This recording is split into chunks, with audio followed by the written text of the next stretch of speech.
So guys, now we will discuss about properties of displacement current. कुछ property है displacement current की जो Maxwell ने हमें बताई थी.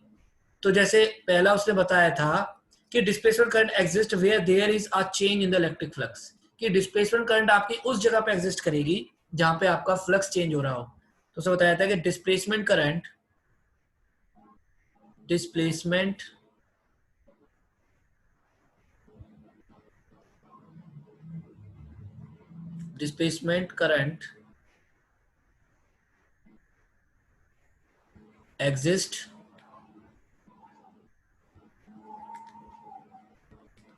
exist where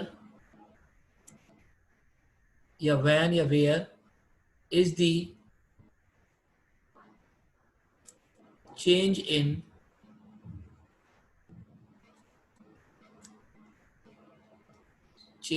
electric flux.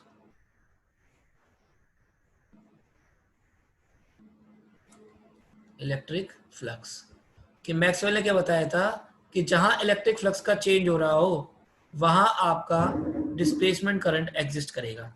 उसके बाद उसने दूसरा ये बताया था कि it is not a current. Is ये क्या होता है कि सिर्फ एक करंट नहीं है, केवल एक करंट में ऐड हो जाता है, adds to the current density in the Ampere circuit law. उसने एक ये बात बताई थी कि it is not a current, it is not a current. कुल मिला के एक तरीके से आप ये कह सकते हो कि एम्पीयर सर्किट लॉ की जो कमियां थी, जो खामियां थी, उसको पूरा करने के लिए ये आया. अदरवाइज ये कोई करंट नहीं है. तो it is not a current. वो क्या करता है? It only adds in Ampere circuit law, इन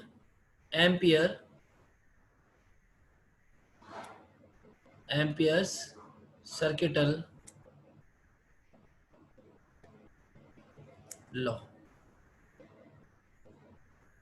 और थर्ड उसने क्या बताया था कि together with the conduction current displacement current satisfies the property of the continuity. और जब ये दोनों साथ में हो, डिस्प्लेसमेंट करंट और आपका क्या बोलते हैं इसको, कंडक्शन करंट, दोनों मिलके आपका लॉ ऑफ कंटिन्यूटी को ओबे करता है. तो यू कैन राइट इट कि together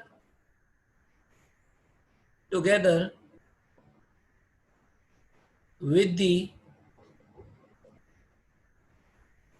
conduction current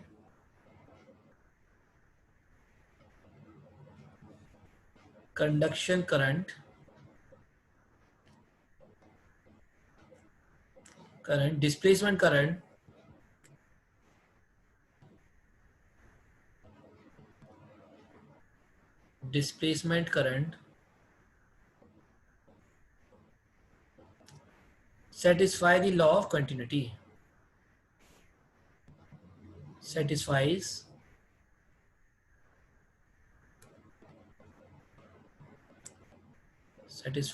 the law of continuity. हम ले लेते सपोज 10 माइक्रोफेराड का हमने ले लिया, 10 माइक्रोफेराड. क्लियर?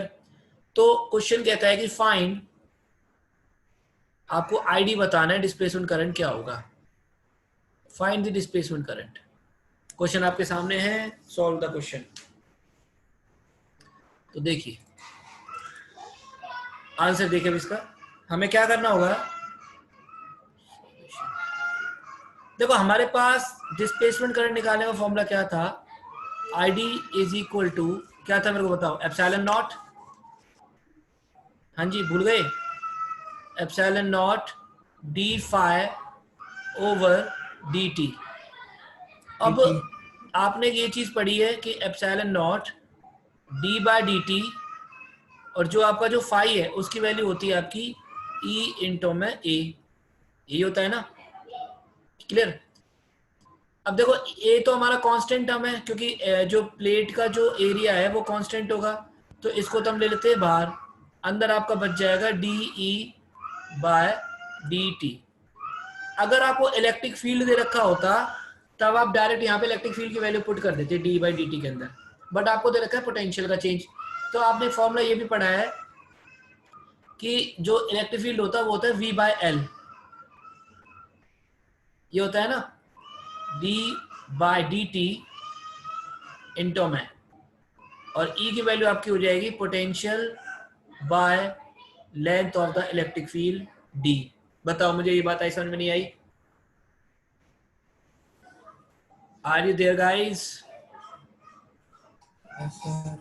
ओके, अब यहाँ से देखो D हमारा कांस्टेंट टर्म है, ये तो आपका बाहर आ जाएगा, ये वैल्यू आपकी बन जाती है epsilon naught A by D, और ये आपका बन जाएगा dV बाय dt, और dV बाई dt आपको कितना दे रखा है 5 volt per second.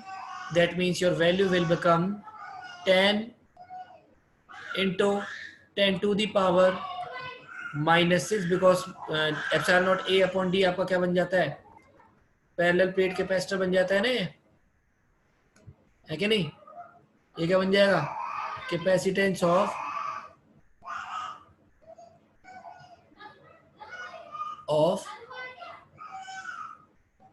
Parallel plate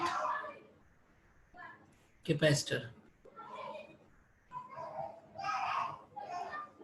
ठीक है जी, तो जिसकी वैल्यू आपको कितनी दे रखी थी इन्होंने 10 माइक्रोफेराड, तो ये आपका हो जाएगा 10 इंटू 10 टू पावर -6 इंटू, और आपके dV अपॉन dt की वैल्यू क्या हो जाती है, dV अपॉन dt आपका कितना है 5, तो that will be equal to your 5। तो टोटल आपका कितना आ जाएगा 10, और ये कितना हो जाएगा 50 इंटू 10 टू द पावर -6, ये आपका आ जाएगा 50 माइक्रो एम्पियर।